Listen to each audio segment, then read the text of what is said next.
সুদানে জাতিসংঘ শান্তিরক্ষা মিশনে সন্ত্রাসী ড্রোন হামলায় শাহাদাত বরণকারী বাংলাদেশ সেনাবাহিনীর শান্তিরক্ষীদের মৃতদেহ দেশে প্রত্যাবর্তন।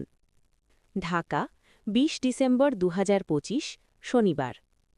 গত ১৩ ডিসেম্বর ২০২৫ তারিখে সুদানের আবেই এলাকায় জাতিসংঘ শান্তিরক্ষা মিশনের একটি ঘাঁটিতে সংঘটিত বর্বরচিত সন্ত্রাসী ড্রোন হামলার ঘটনায় শাহাদাত বরণকারী ৬ জন শান্তিরক্ষীর মৃতদেহ আজ হজরত শাহজালাল আন্তর্জাতিক বিমানবন্দর ঢাকায় এমিরেটস এয়ারলাইন্সের একটি বিমানে দেশে প্রত্যাবর্তন করে।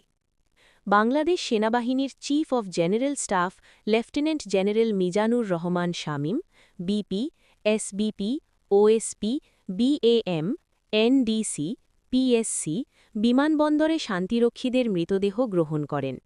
এছাড়াও মৃতদেহ গ্রহণকালে চেয়ারম্যান বেসামরিক বিমান চলাচল কর্তৃপক্ষ, বাংলাদেশে জাতিসংঘের ভারপ্রাপ্ত আবাসিক প্রতিনিধি, আবেইতে মোতায়েনরত জাতিসংঘ মিশন ইউনিসফা এর ফোর্স কমান্ডার এর প্রতিনিধি, চিফ কমিউনিটি লিয়েজো অফিসার, পররাষ্ট্র মন্ত্রণালয়ের ডিজি ইউএন, পরিচালক ওভারসিজ অপারেশন পরিদপ্তর সেনা সদর, ঊর্ধ্বতন সামরিক বেসামরিক কর্মকর্তা এবং গণমাধ্যম ব্যক্তিবর্গ উপস্থিত ছিলেন।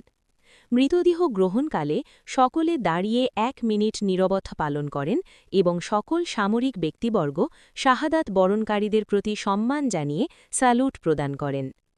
আগামীকাল ২১ ডিসেম্বর ২০২৫ তারিখে ঢাকা সেনানিবাসস্থ কেন্দ্রীয় মসজিদে নামাজে জানাজা অনুষ্ঠান শেষে তাদের নিজ নিজ ঠিকানায় হেলিকপ্টার যোগে প্রেরণপূর্বক যথাযথ সামরিক মর্যাদায় দাফন কার্যক্রম সম্পন্ন করা হবে। উল্লেখ্য, উক্ত সন্ত্রাসী ড্রোন হামলায় ৬ জন শান্তিরক্ষী শহীদ হওয়ার পাশাপাশি ৯ জন শান্তিরক্ষী আহত হন, যাদের মধ্যে ৮ জন কেনিয়ার রাজধানী নাইরোবিতে অবস্থিত আগা খান ইউনিভার্সিটি হাসপাতাল লেভেল ৩ হাসপাতালে চিকিৎসাধীন রয়েছেন। বর্তমানে সকলেই সংখ্যামুক্ত রয়েছেন।